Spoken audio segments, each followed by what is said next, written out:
Hello folks, it's Friday night in Helsinki, so let's do this. It's my first Q&A. Some time ago I asked you for questions and honestly I didn't expect too much, but I got 'em. Can't back down anymore. As you might have noticed, you are also gonna see some outtakes from my Steve Vai video diary from the second unreleased episode, to be exact. But first, let's dive into the questions. Tampere, 1976. Where did the enthusiasm for playing the drums come from? I don't know. I've been told when I was still a little baby that I always used to bang on everything, and my parents got really worried about it, like there's something wrong with this baby. And eventually my grandmother, in her own peculiar ways, just said, you people need to shut up, the kid is playing the drums. So I guess he was right. So I don't think it came from anywhere. It has always been there. How does somebody get started becoming a drum tech for a band? There's really no one way to get started. There is no institute of drum technology or anything like that. If a band needs a drum tech, they are not gonna put an ad on the newspaper. They are gonna use their connections. Of course you need to know your way around the drum kit and everything related to that. But it really comes down to who you know. So maybe start in the local scene. Help a French band with their gear, or ask a local venue if they need help with load in and load out. Get to know people. Me being a drummer and playing in a million bands, you automatically get to know people. I was never planning on becoming a drum tech. Somebody asked me and then I did some touring and then somebody asked me again. A question I get all the time is, hey, you're a drum tech, how do you do the drums? And honestly, that's like the last thing in my mind. It really is about being reliable and solving problems and getting stuff done in time. And then make the drums sound fantastic. I always say that if you wanna be a drum tech, you better be a good hang. You're gonna spend a lot of time with those people. So don't be a dick. Lyrium Brad. Hello Toni. How long you work with Finntroll, and maybe Finntroll has a plan to visit Russia sometime again? I know situation is not good, but maybe it's possible. Thank you so much for your content, waiting new videos every day. Thank you. I started working for Finntroll in 2019, so 5 years now. Actually, I started working for the drummer Heikki first, as the first gig we ever did together was a festival gig with Wintersun. Actually, I think the very first shows I ever did with Heikki was with Northern. But anyway, Heikki was playing with Wintersun at the time, and then I just continued working for him in Finntroll as well. And any plans to visit Russia? I don't even know how to say this username. Anyway, have you ever filled in for Finntroll on a show? Also, Donny writes, have you ever been a stand-in drummer for Finntroll, and is it something you would do if you got the offer? Love your videos. Thanks for all the amazing tour and studio vlogs. Thank you so much. When it became apparent that Heikki is gonna need somebody to fill in for him on some shows because he was busy with his new band Crown Shift, there was some joking around in the backstage that hey, maybe Toni will do it. And I just replied, Toni won't do it. As much as I have learned to love Finntroll, the music style just isn't my game. I'm totally happy to be just a drum tech for Finntroll. Tony Morgan, you ready to sell me your Mercyful Fate notes yet? Keep up the good work, buddy. Thanks, Toni. I think this one needs the backstory. I was working for Mercyful Fate on a couple of gigs, and as it was a fill-in job, I wrote myself maybe 5 pages of notes, how to set up the kit and what goes where and what do I have to remember, and basically everything I needed to get through the gig. And Toni, being a Mercyful Fate fan and a collector, actually contacted me and wanted to buy those notes, and I had to decline. Sorry, Toni, still not selling. I might need those one day. Alex's guitar. Cool stuff, really looking forward to this. Here we go. Okay, there's a lot of questions about my gig with Steve Vai. I'll go through all the Steve Vai stuff later in this video, okay? Where was I? Thanks for sharing all the cool stuff with us, Toni. Thank you, you're most welcome. Alex still continues. I know it's impossible to rank your children, but which Malpractice album is your favorite and why? Oh, okay, so this is gonna take a while. Deviation from the Flow, that's a really important album for me. It was my first album with the band. It was also my first time in Astia studio.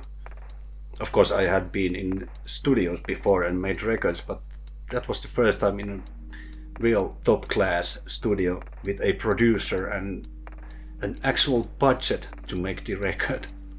I think we spent like 1 month in the studio, and that sure was a learning experience for me.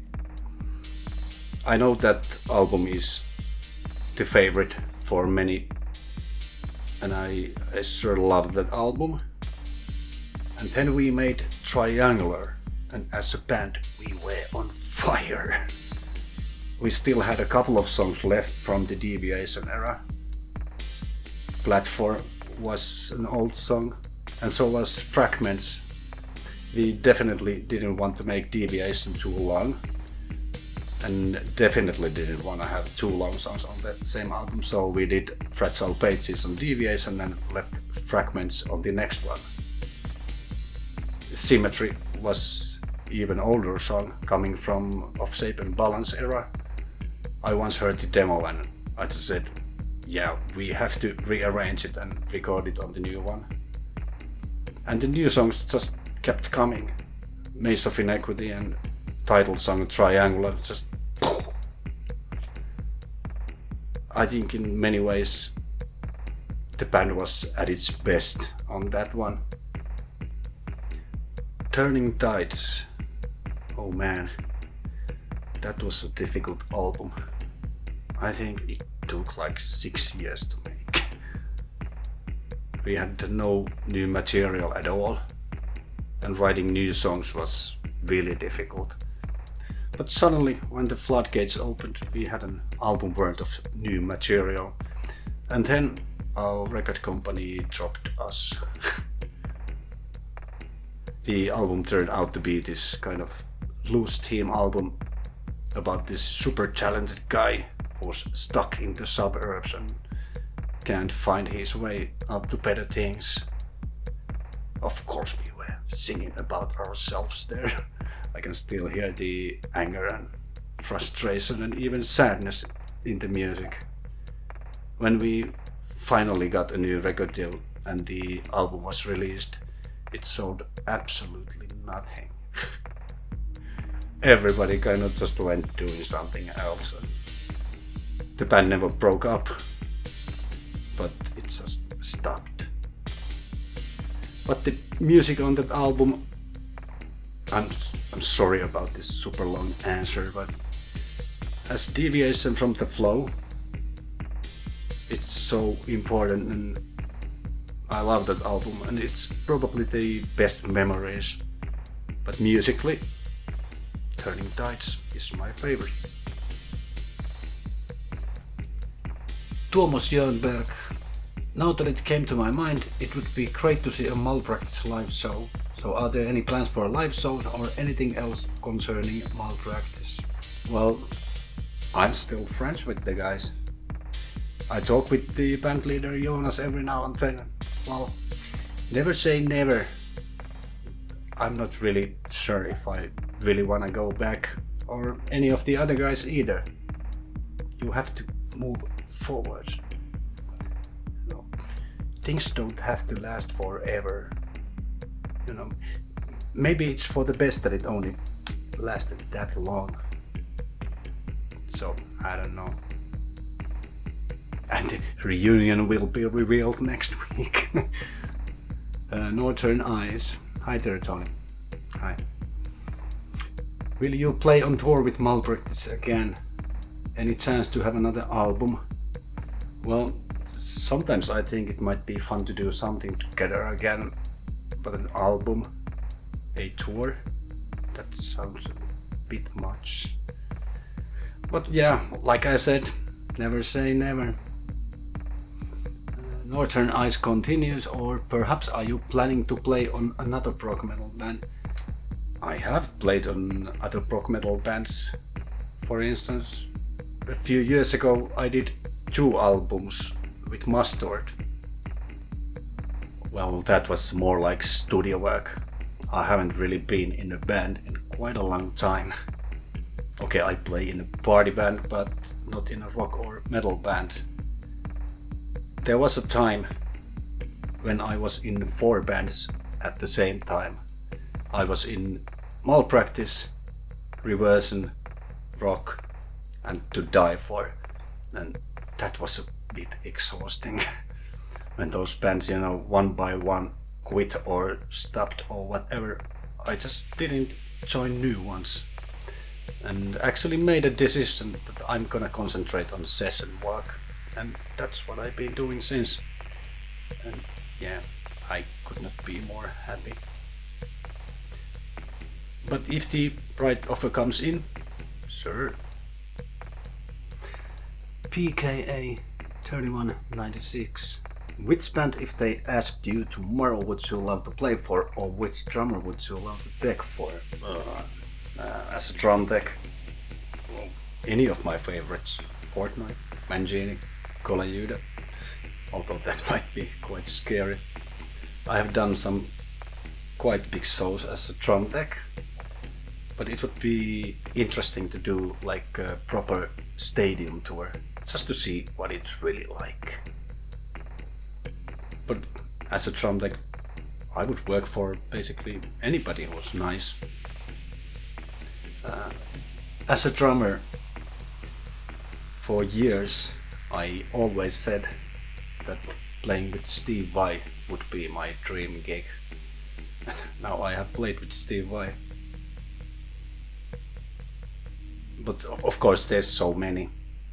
I don't think I want to name any bands. I don't want anybody to think I'm trying to steal their job. That would be totally against my nature. Mikko asks, could you still play through Stuntman on PlayStation 2? Absolutely. Anytime. I know this guy. Terve Mikko. I don't know how to pronounce this username. Will there be another Jöris Rock? Okay. Jöris Rock was a small festival I was organizing with my friends in my hometown from 1995 to 2006. I wasn't involved with the last one, but I was there. But another one? I don't know. You have to move forwards, not backwards. So I don't think I'm interested. But if the other guys want to do it, go for it. I'll be there. Jollu, what is the most memorable mishap from your career as a drum tech or drummer? Oh no. I don't think I have an exciting story here. Then I'm placing a cymbal in the wrong stand. That's not a great story. Sometimes you make mistakes when you're busy or tired or both, but I don't think anything worth mentioning has happened to me. Okay, it took decades of gigging, but finally it happened to me last summer. I was doing a party gig and I forgot the drumstick home. Just boring stuff like that. Oh, and once in Hellfest I forgot my luggage in the backstage and somebody had to bring it to the hotel. What a great story, man. Okay, also last summer with Finntroll we were in North Spain. We were doing a resurrection festival and Heikki managed to break a bass drum pedal in the middle of a song. The spring just went psh, and there he was with only one bass drum on a Finntroll gig in front of whatever 20,000 people. You know, when I'm drum teching on stage I usually try to act real calm and professional and everything, but then I had to take a few running steps. I got the bass drum pedal changed just before the next double bass drum part started, so it went good. But yeah, just boring stuff like that. No great stories here. Bram Trommelen, do you have any idea for what reason most of the Finnish drummers all play on pearl drum kits? That's an interesting point, and true. Heikki uses pearl. Hahto. Janne from Ensiferum, I used to be his drum tech back in the day. Also Valtteri. And also I play pearl. So maybe Pearl Finland has done a great job over the years. Or maybe it's because pearl is the best. Jame Kärki.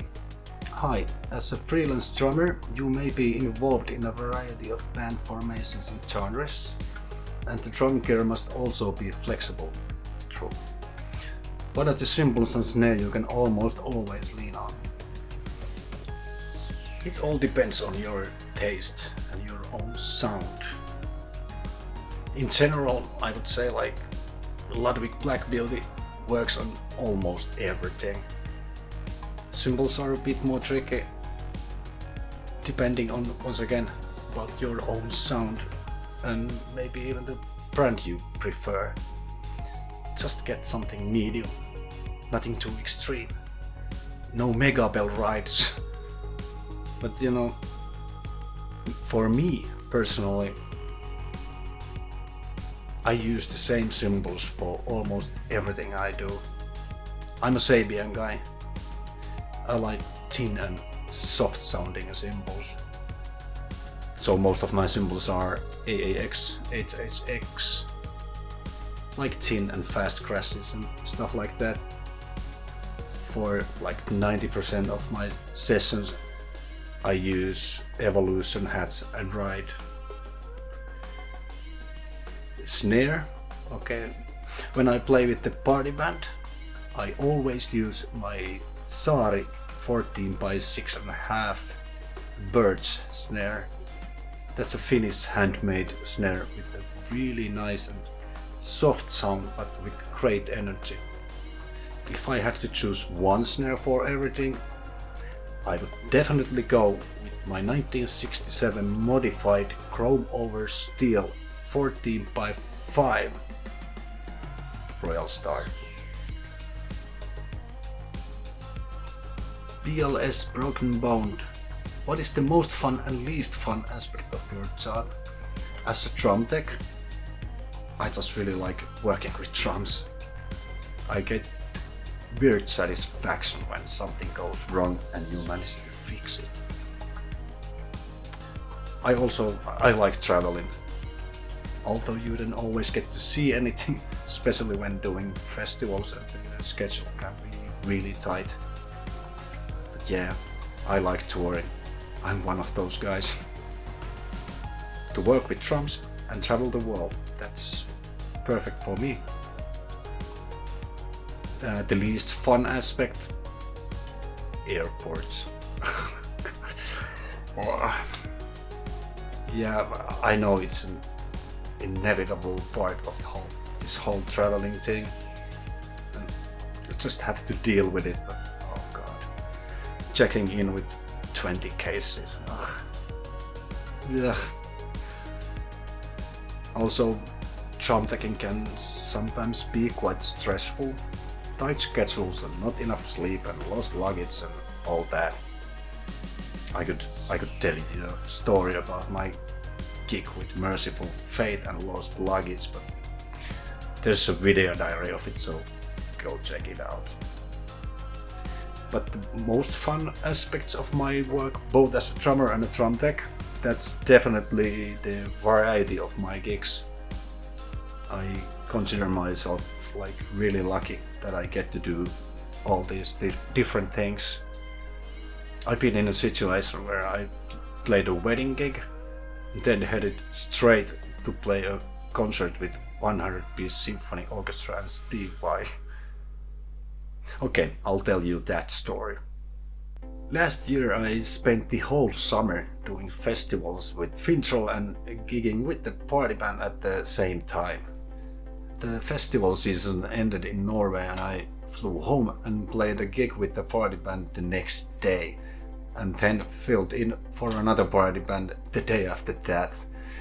Luckily then started a 1-month period with only one gig every week, and I was thinking like, hey, this is great, a holiday. I had only been 2 days at home when they called me about the Steve Vai concert. The drummer had cancelled and they hired me as the drummer for the concert, and the rehearsals would start in 2 weeks.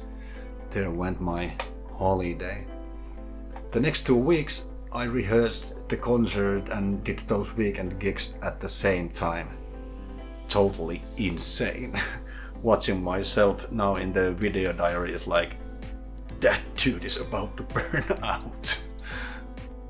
Third week was the rehearsals and the concert at Tampere Talo. After the concert I had a few days off and then headed to play on a cruise ship with the party band for about a week. So you get what I mean. Working this many fields never gets boring. That whole crazy summer and fall is covered in my video diaries, so go check episodes 29 through 32. And we already got to the subject, so let's do all the Steve Vai questions now. Some of these have been asked over and over again, so I wanna include them here as well. Let's go back to Alex's questions. Since there will be no part 2 video for the Tampere Steve Vai show, can you give a description how it went and how it felt to share the stage with Steve, his band and Tampere Filharmonia? It wasn't actually Steve's band there, it was Marci Nyman, Aki Lääkkölä, Jan Westman and me. In spite of the little time I had to prepare, I think I did good. Playing with a symphony orchestra, that's a different animal. But as soon as I got used to the slight delay and all that, it was just great. Amazing experience. Sharing the stage with Steve, I have to say, from the moment we met, he was just so nice and supportive. Of course, he was aware of my situation and how fast I had learned the concert. Obviously, I'm not gonna tell you what we talked about, that's private stuff. But yeah, he said some really nice things. On stage, it was surreal. Playing that complicated music with a symphony orchestra in a concert hall with Steve Vai. And I'm such a big fan. The idea of playing with Steve was only this crazy, unrealistic dream. And there I was. I think it was actually a good thing. It all happened so fast, and I didn't really have time to stop and think about what was going on. It was like this 3-week hurricane hit my life, and Suddenly it was over and I found myself back in the cruise ship, playing 4 sets every day with the party band and thinking, what the hell just happened? But yeah, it was fantastic. Really hard to put it into words. Okay, another question. What would have you included in the second video regarding the gig? I think the video is about 32 minutes long. Half of it comes from the rehearsals and the second half from the concert. I captured the rehearsals with my drum cam. I didn't film all of it, but I got some nice footage every day. I also filmed with my mobile, got some cool shots of the orchestra and everything that was going on.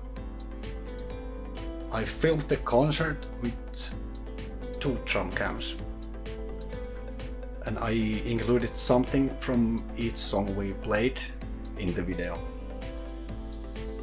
And of course, all the usual behind the scenes kind of stuff.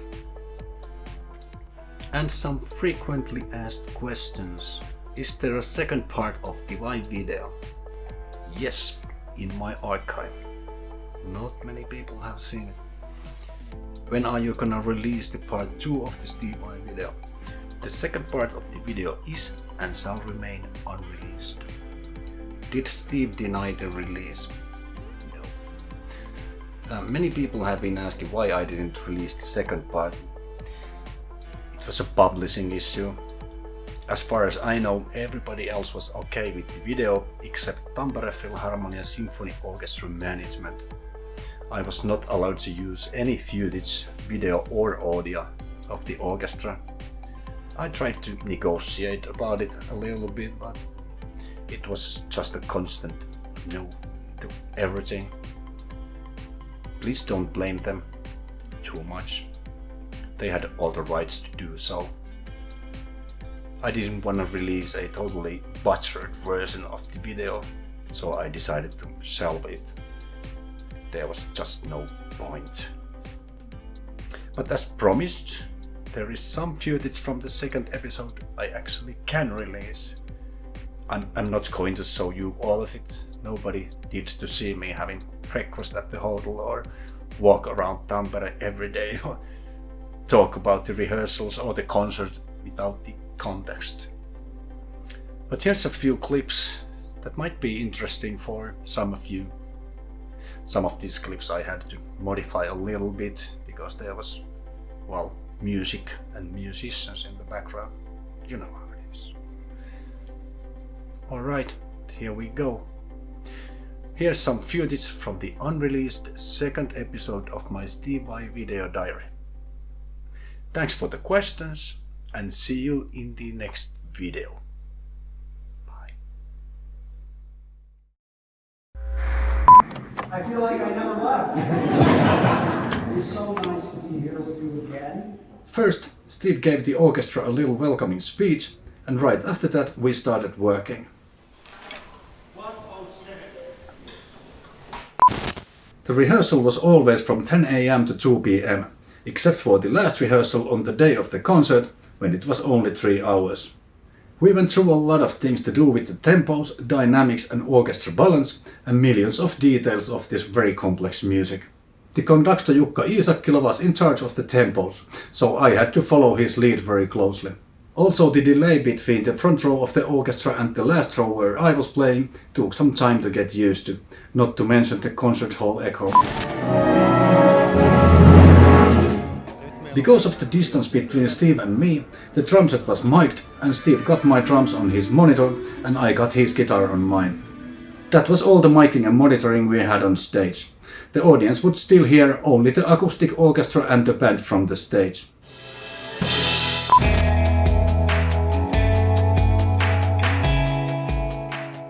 Please welcome the interview with Code Clue and Mr. Steve Vai. On Wednesday evening, I went to check the Q&A event with Steve and Co.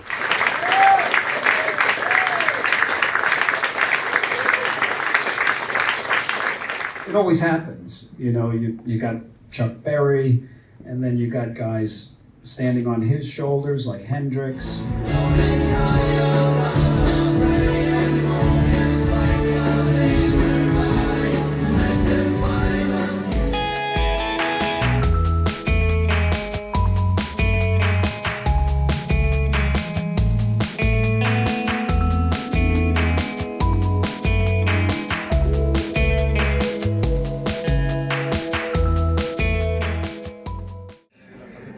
Ei näy Kouta eikä maestroa. Onkohan jätkille käynyt jotain? Mukava aamuinen kakofonia. Setti on vireessä. No niin, tommonen tuli. Tietää mitä soitetaan. Tänään myös vaihan nuo kalvot, niin ennen keikkaa tulee yhdet treenit alle. On just täydellisimmillään sillä.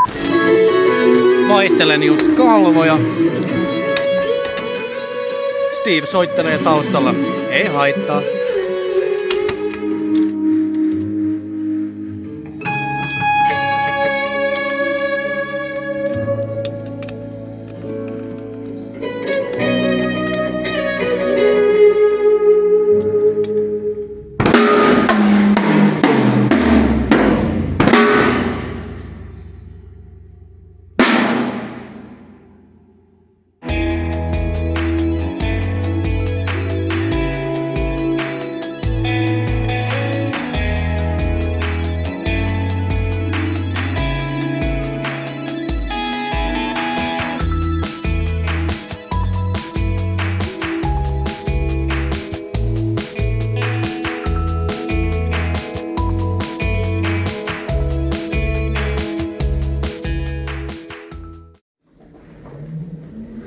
No niin, se on kenraalin harjoitus.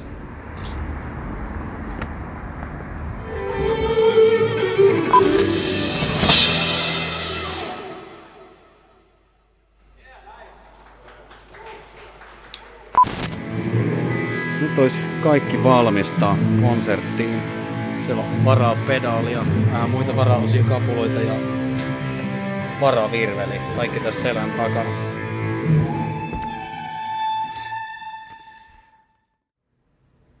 En kyllä muista milloin olisi viimeis keikka jännittänyt, mutta huhhuh. Tää on ollut niin hullu 2-3 viikkoa, että ei tässä ole kyllä taas mitään järkeä. Ja nyt se sitten kulminoituu tähän konserttiin. Ei muuta kuin venuelle.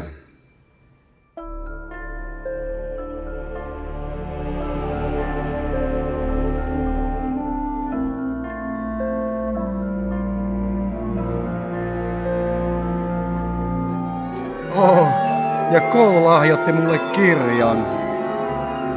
Oh yeah. Siinä on mun spotti suoraan lavan oven vieressä. 30 minuuttia.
And that was it. The concert was just amazing, once in a lifetime experience, and judging from the standing ovations, the audience seemed to enjoy the concert as well. Thank you Maestro Jukka Iisakkila, Kode Kluet, the fantastic Tampere Filharmonia, Jan Westman, Marci Nyman, Aki Lääkkölä, and of course, thank you Steve Vai.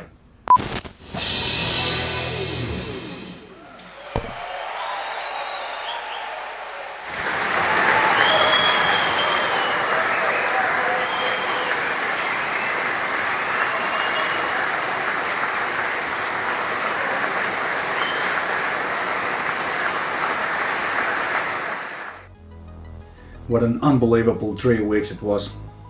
What was supposed to be a relaxing period after the busy summer schedule turned out to be even more hectic and crazy. Well, the best vacation I've ever had. Thanks for watching. Bye.